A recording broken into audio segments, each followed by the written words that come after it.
आज सुबह से एक यात्री भी नहीं आया। आज सुबह से यूं ही खाली बैठा हूँ। थोड़ी देर और इंतजार करता हूँ, काश कोई यात्री आ जाए। अगर मैं कल की तरह आज भी खाली हाथ गया तो भाग्यवान और रवि से क्या कहूँगा। ऊपर से यह दीपावली का त्योहार है। ऊपर वाले कुछ तो कर। किशन कुछ समय और यात्रियों की प्रतीक्षा करने लगता है, मगर धीरे धीरे समय गुजरता है और सूर्यास्त होने का समय हो जाता है, मगर वहाँ कोई भी नहीं आया। अब तो शाम होने को आई है, मगर अभी तक एक भी यात्री नहीं आया। अगर ऐसा ही चलता रहा तो फिर मैं अपना घर परिवार कैसे चलाऊंगा। अब मुझे अपने घर चलना चाहिए। पता नहीं घर जाकर भाग्यवान को क्या कहूँगा। क्या आज मेरी नाव में एक यात्री भी नहीं आया। फिर इतना कहकर किशन अपने घर की ओर निकल जाता है। किशन माधोपुर गांव में एक छोटे से घर में अपनी पत्नी रूपा के साथ रहता था और किशन का एक पुत्र भी था, रवि। किशन गांव निवासियों को अपने नाव में बिठाकर नदी पार करने का काम किया करता था। किशन को कभी यात्री मिलते और कभी यात्री नहीं मिलते, जिस कारण किशन को अपना घर परिवार चलाने में बड़ी समस्या आती थी। रोज की तरह किशन आज भी अपने घर खाली हाथ ही लौटा। भाग्यवान, आज भी एक यात्री मेरी नाव में नहीं आ पाया। 1 रुपए की कमाई भी नहीं हुई। ऐसे कैसे चलेगा जी? आप ही बोलो। घर पर तो आज बिल्कुल भी दाना पानी नहीं है और ऊपर से इतने चारों ओर कर्ज है। महाजन तो आज ही 4 लोगों को लेकर यहाँ आए थे। हमारा घर उनके पास गिरवी है। उन्होंने कहा अगर हमने उन्हें कुछ पैसे नहीं दिए तो वो हमें अपने घर से भी निकाल देंगे। क्या भाग्यवान, महाजन ने ऐसा कहा?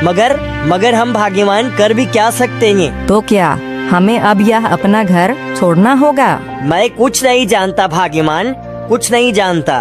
पता नहीं हमारे भाग्य में क्या लिखा है। पिताजी, वो तुम्हें याद है ना, तुमने मुझे कहा था कि दीपावली के पर्व में मुझे पटाखे दिलाओगे। बेटा, मैं तुझे कहाँ से लाकर दूंगा पटाखे। यहाँ तो अपने खाने पीने का भी ठिकाना नहीं है। रवि बेटा, तेरे पिताजी बिल्कुल सही कह रहे हैं। अभी हमारे पास पैसे नहीं है। माँ, यही बात तुमने होली पर भी कही थी कि अभी हमारे पास बिल्कुल भी पैसे नहीं हैं और हम तुझे दीपावली पर पटाखा लाकर देंगे, और अब तुम दीपावली पर भी मना कर रही हो। ठीक है रवि बेटा, मैं तुझे जरूर पटाखे लाकर दूंगा। ठीक है पिताजी, मैं यह बात अपने दोस्तों को जाकर कहता हूँ। इतना कहकर रवि वहाँ से चला जाता है। क्यों जी, तुमने रवि से झूठ क्यों कहा? तुम उसे कहाँ से पटाखे लाकर दोगे? अरे भाग्यवान, मैं करता भी तो क्या, उसका मन रखने के लिए मैंने उसे झूठ बोल दिया। आज की रात इस बिस्तर पर सोकर गुजार लेते हैं। भाग्यवान, पता नहीं आने वाले दिनों में यह बिस्तर नसीब भी होगा या नहीं। भाग्यवान, मैं कैसा पिता हूँ जो अपने पुत्र की परवरिश ठीक से नहीं कर पा रहा। हमने उसे होली जैसे त्योहार पर भी कुछ नहीं दिलाया और दीपावली पर तो हमें यह भी नहीं पता कि हम अपने यह घर में रह पाएंगे भी या नहीं। यह बात तो आपने बिल्कुल सही कहा जी। हम गरीबों के लिए क्या त्योहार, हमारे लिए तो सभी दिन एक ही समान है। पता है, मैं कभी कभी सोचती हूँ अगर कभी हमारे पास खूब सारा धन होता तो मैं हम जैसे गरीबों को दान कर देती। भाग्यवान, मैं ऐसा तो हर रोज सोचता हूँ। हे ऊपर वाले, हमने तो आज तक किसी का भी बुरा नहीं किया, तो फिर हमारे साथ ऐसा क्यों हो रहा है? भाग्यवान, मुझे ऐसा लगता है कि ऊपर वाला हमारी परीक्षा ले रहा है। और तुम्हें याद है ना भाग्यवान, एक बार हमारे घर पर एक बूढ़े बाबा आए थे। हाँ, मुझे याद है जी। और हमने उन बूढ़े बाबा को हमारे हिस्से का खाना भी दिया था और हम सारे दिन भूखे रहे थे। हाँ भाग्यवान, उन बूढ़े बाबा ने जाते समय यह भी कहा था कि तुम दोनों बड़े ही अच्छे हो।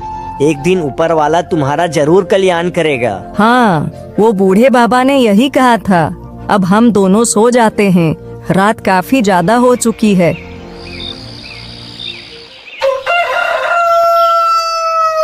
ठीक है भाग्यवान, अब मैं नदी के किनारे की ओर जा रहा हूँ। ठीक है जी। पिताजी, आज याद से मेरे लिए पटाखे लेकर आइएगा, कल दीपावली का त्योहार है। ठीक है बेटा, मैं जरूर तुम्हारे लिए पटाखे लेकर आऊँगा।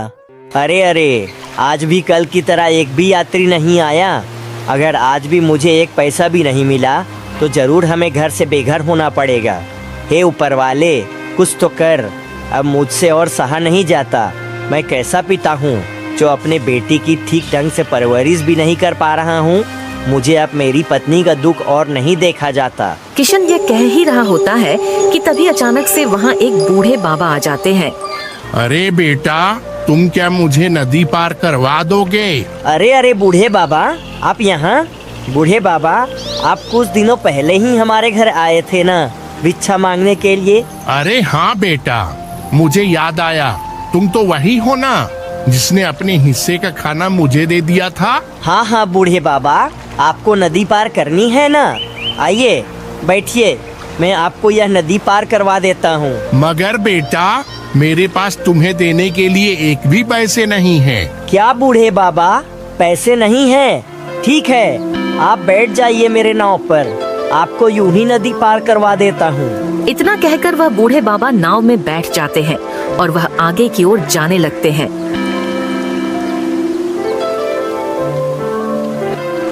बस बेटा, इस किनारे पर तुम मुझे उतार दो। अरे बेटा, आज तुम्हारा चेहरा उतरा उतरा लग रहा है, बताओ क्या बात है? अरे बूढ़े बाबा, अब मैं आपको क्या बताऊं? मेरा जीवन अभी बड़े ही दुख के साथ गुजर रहा है। फिर किशन ने अपनी सारी तकलीफ उन बूढ़े बाबा को बताई। मेरे पास इतने भी पैसे नहीं है कि मैं अपने पुत्र के लिए दिवाली पर पटाखे खरीद कर उसे दे सकूं। अरे बेटा, तुम्हारा जीवन तो बड़े ही कष्टों के साथ बीत रहा है। रुको, मैं तुम्हें कुछ देता हूँ। फिर वह बूढ़े बाबा अपनी पोटली में से एक घड़ा निकालकर किशन को दे देते हैं। ये लो बेटा, ये घड़ा तुम अपने पास रख लो। मगर बूढ़े बाबा, इस घड़े के अंदर क्या है? बेटा, ये कोई साधारण घड़ा नहीं है, इसे तुम साधारण समझने की भूल मत करो। यह एक जादुई घड़ा है। यह घड़ा मनुष्यों के कर्मों के आधार पर उन्हें फल देता है। क्या? कर्मों के आधार पर उन्हें फल देता है? आप भी ना बूढ़े बाबा।